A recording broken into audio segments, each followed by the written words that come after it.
Olá, meu nome é Bruna Sgarlatti e agora eu vou apresentar a resolução do segundo exercício da disciplina de Fenômeno de Transporte do Programa de Pós-Graduação em Engenharia Química da Universidade Federal do Paraná, ministrada pela professora doutora Regina Maria Mato Jorge. Bom, o enunciado do exercício consiste em um ferro industrial de passar tem uma base de alumínio que pesa 1,5 kg. A base do ferro tem a face de passar com 0,06 metros quadrados e é aquecida na outra face por um calefator de 750 watts. Inicialmente, o ferro está à temperatura do ar ambiente, que é de 20 graus Celsius. Então, pergunta-se, aqui ele dispõe das propriedades do ferro de passar, então o Rho é igual a 2.700 kg por metro cúbico, o CP 0,896 kJ por quilograma grau Celsius e o K 204 watt por metro vezes grau Celsius. Algumas considerações foram feitas antes de desenvolverem os balanços de energia. A primeira delas é que a condição está em regime transiente, ou seja, a temperatura vai variar com o tempo. A consideração número 2 são que as propriedades físicas são constantes, ou seja, as propriedades não vão variar com a variação da temperatura. E a consideração número 3 é que a troca de calor é unidirecional na direção X, ou seja, na espessura do meu ferro, certo? A letra A, ela pede para calcular o tempo que passará para que o ferro atinja 120 graus Celsius. Se o coeficiente de transferência de calor entre o ferro e o ar ambiente for de 120 watts metro quadrado vezes graus Celsius. Então, o primeiro passo é calcular o número de Biot para ver se a gente pode aplicar o método da capacitância global. Ou seja, a gente vai analisar se o nosso problema é um problema de parâmetros distribuídos ou de parâmetros concentrados. O número de Biot, analogamente ao exercício 1, ele é calculado por essa equação 1, tá? No qual LC é o volume, é o comprimento característico, que é a razão entre volume e a área. Mas nós sabemos que volume é igual a massa sobre o ρ. Então, logo, substituindo o volume aqui na equação de LC, nós temos que LC é a massa sobre ρ vezes A. Nesse caso aqui, a gente fez essa substituição porque a gente tem a massa do nosso ferro. Então, substituindo essa equação aqui de LC na equação 1, nós chegamos nessa equação para calcular o número de Biot. Substituindo os valores, o coeficiente convectivo é 20, a massa é 1,5, o ρ é 2.700, a área é 0,6 e o K é 204. Então, fazendo o cálculo, a gente chega que o número de Biot é 9,07 vezes 10 a menos 4, que é menor que 0,1. Então, nesse caso, nós podemos utilizar o método da capacitância global e afirmar que o nosso problema é um problema com parâmetros concentrados. O balanço de energia para o meu sistema é dado pela equação 2, que é A mais HA vezes o T menos T infinito é igual a ρ vezes CP dt. Rearranjando a equação 2 e escrevendo em função de θ de t, nós obtemos a equação 3, certo? No qual escreve dθ de t sobre dt menos h vezes a vezes θ de t sobre ρ VCP é igual a Q VCP. Vamos considerar M igual a HA sobre ρ VCP. E Qzão igual a Qzinho dividido por VρCP. Então, nós vamos substituir 4 e 5 na equação 3. Então, nós obtemos a equação 6 aqui. dθ de t dt menos m, que é esse termo inteiro aqui, dθ de t é igual a esse termo todo aqui, que é o Q.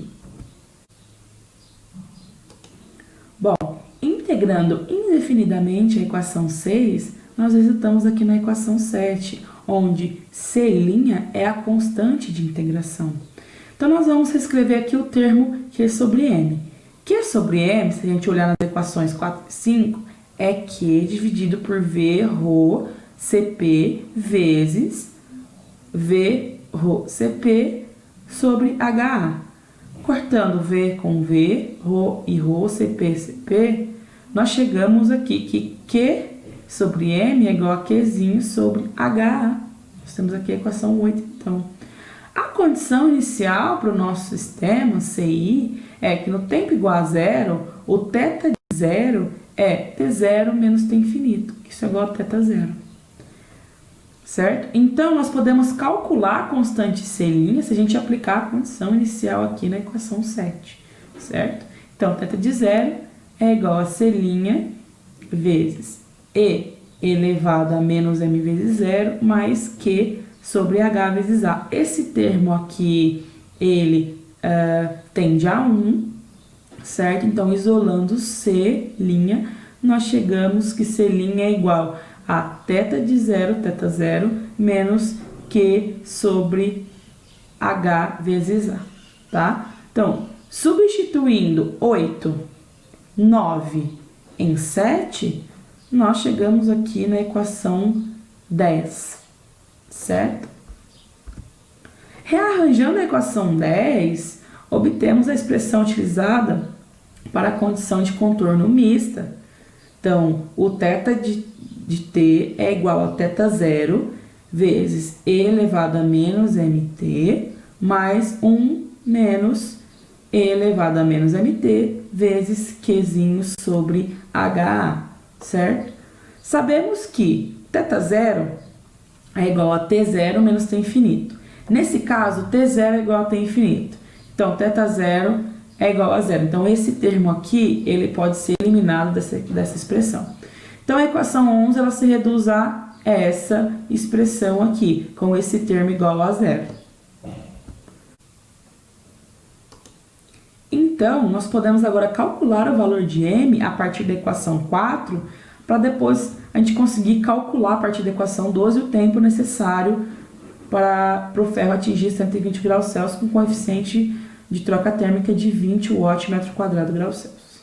Então, substituindo os valores aqui, nós temos que M é igual a H vezes A vezes V Rho CP, dividido por V Rho CP. Mas nós sabemos que V é igual a M sobre Rho. Cortamos esses dois termos aqui. Então, nós chegamos que M é igual a H vezes a área, V dividido por massa vezes o CP. Nós temos um valor de M aqui de 8,92. 8 vezes 10 a menos 4, segundo a menos 1. Tá? Então, nós vamos substituir esses valores aqui e os valores fornecidos no enunciado na equação 12 e vamos determinar o tempo. Então, nós temos 120 menos 20, que é igual a 1 menos e elevado a menos 8,92. 8 vezes 10 a menos 4, t vezes 750 dividido por 20 vezes 0,06. Então, nós chegamos aqui num tempo de 195,3 segundos.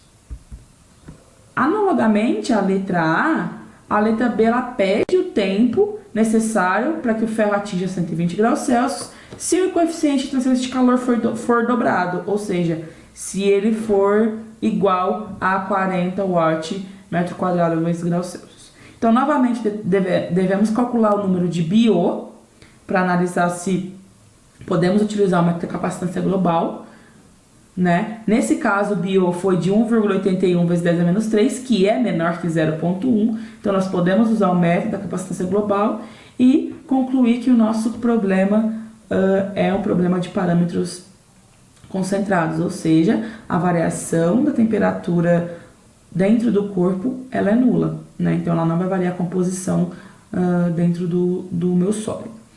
Vamos recalcular o valor de M, então, porque o valor de H ele muda, né? Então, o valor de M agora passa a ser 1,79 vezes 10 a menos 3, segundo a menos 1. E, substituindo todos os valores, de novo na equação 12, agora o H é igual a 40, nós obtemos um tempo de 215,45 segundos. Analisando os resultados, nós vemos que quanto maior o coeficiente convectivo, maior tempo para atingir a temperatura de 120 graus Celsius. Isso porque quanto maior o coeficiente convectivo, mais efetiva é a troca térmica por convecção. Ou seja, eu vou levar um tempo maior para o ferro atingir determinada temperatura, porque eu estou retirando o calor desse sólido com mais eficiência, né? Porque o coeficiente convectivo ele é maior. Bom, a letra C, ela pede a temperatura estacionária ou temperatura de equilíbrio do ferro elétrico, tá? Então, a temperatura de equilíbrio ela é atingida quando o tempo tende a infinito, né? Então, vamos aplicar o limite na equação 12 para t tendendo a infinito, em ambos os lados da equação. Então, aqui o limite de θ de t, quando t tende a infinito, é igual ao limite de 1 menos elevado a menos mt vezes Q sobre HA.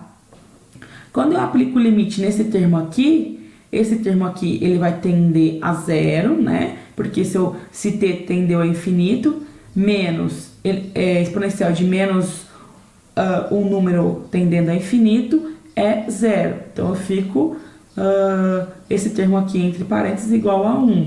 Multiplicando por Q sobre HA, nós temos que a temperatura do estado estacionário menos a temperatura infinita é igual a Q sobre HA.